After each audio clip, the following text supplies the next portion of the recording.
We are now 2 games into the NFL regular season. It feels like everything has changed. All of the rankings are all over the place. Xavier Worthy is dead. Hollywood Brown's now a wide receiver 1 who's insane. I mean, the list goes on and on. We got a lot to cover today. We're breaking down the fantasy ramifications and impacts that we just learned. A lot of stuff we learned in the Chargers and the Chiefs game. Chargers get the win, 27-21. Justin Herbert looked very, very good. I mean, he had a stellar day from passing the football. And honestly, he showed some rushing upside as well. Towards the end, he had a solid run play, a chunk of more than 20 yards to ice the game. Let's go ahead and talk about the Kansas City Chiefs first. Travis Kelce makes what I would call his only contribution up until the third quarter.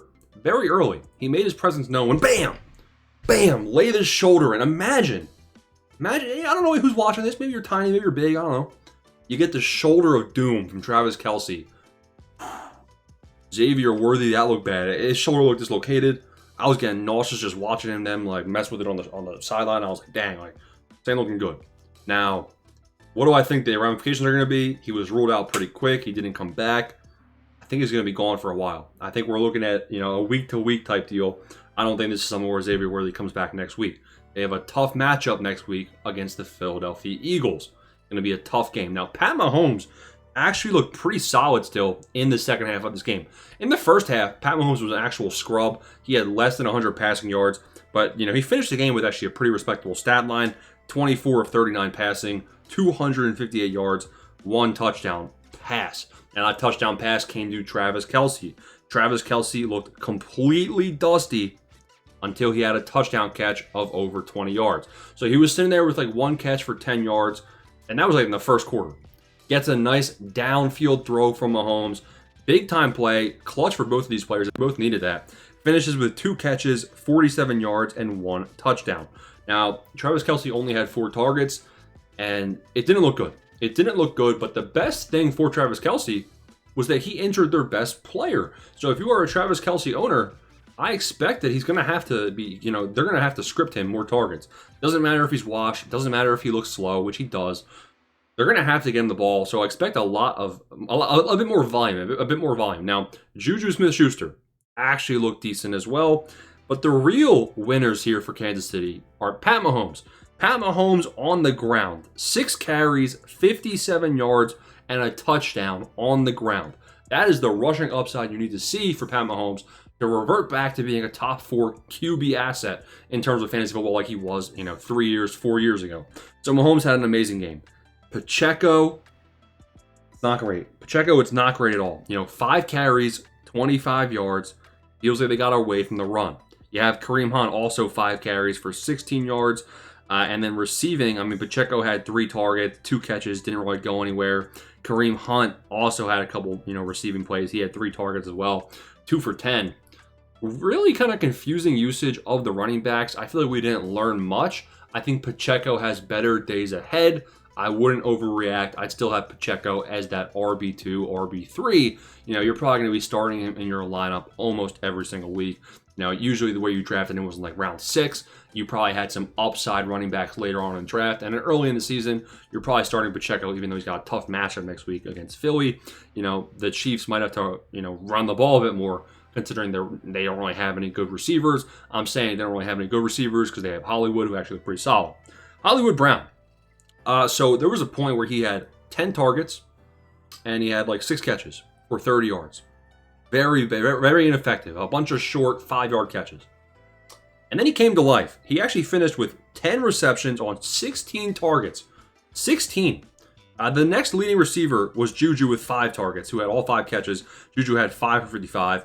Kelce had, 2 on 4. Tyquan Thornton had 2 catches, 41 yards, and 4 targets as well. Tyquan Thornton is a bit interesting. He seems like more of a downfield threat. I really think Hollywood Brown, he had 16 targets, guys.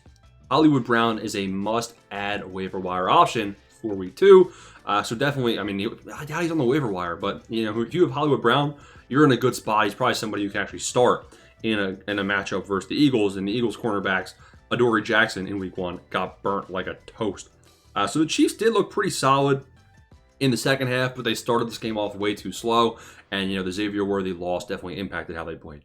The Chargers. Let's go to the Chargers side of the ball. And if you guys want to see more of these breakdowns like this for every single game in the future, make sure you smash the like and subscribe button. Again, if we get 5 likes in this video, I'll ask for 5 likes, and we'll keep doing this. We'll do this after the Sunday slate of games, all the lessons learned there.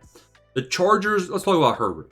25 of 34. Herbert throws for 3 touchdowns, and he adds on the ground 7 carries, 32 yards. The rush of 19 yards to ice the game. Pretty solid day all in all from Justin Herbert. And a lot of that can come from the big Q. Now, there was a couple, passes in the end zone that also they didn't come down with. Herbert had a very good game, man. Over 300 yards. This is one of the best passing games we've seen since Herbert's, first year or two in the league. And it's exciting. They have such a good cast of wide receivers now. And if we go look at that cast of wide receivers next, their leading receiver was the big Q, which if you've been following the channel, he's my 4th most drafted player. I have 25% of him in best ball. The big Q, 5 receptions on 7 targets. Now, he had a 33-yard reception.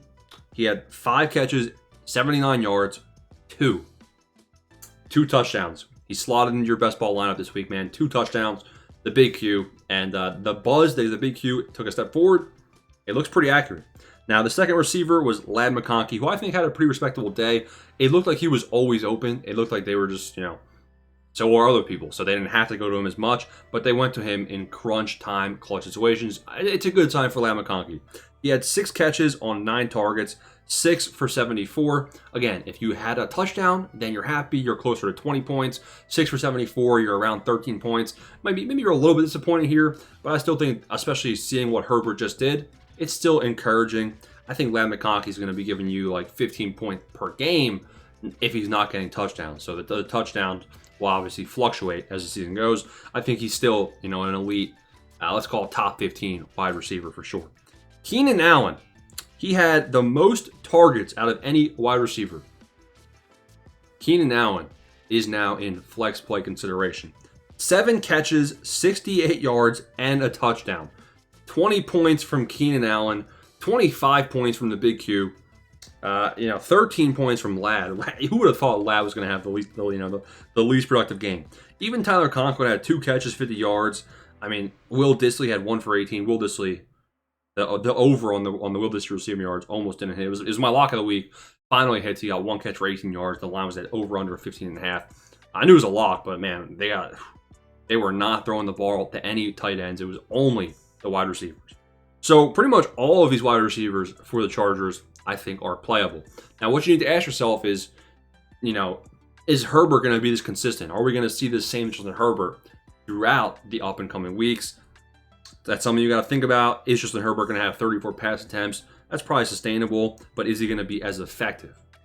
It's probably going to affect the big Q and Keenan Allen more than I think it would affect Ladd McConkey because they're using him in more clutch situations. But Keenan Allen honestly had that role today as well. I do think the big Q will still have some variability in his output, in his production. It's less reliable, less trustworthy. He's more of the downfield type threat. Trey Harris, 1 catch. Lambert Smith, dust. Not good.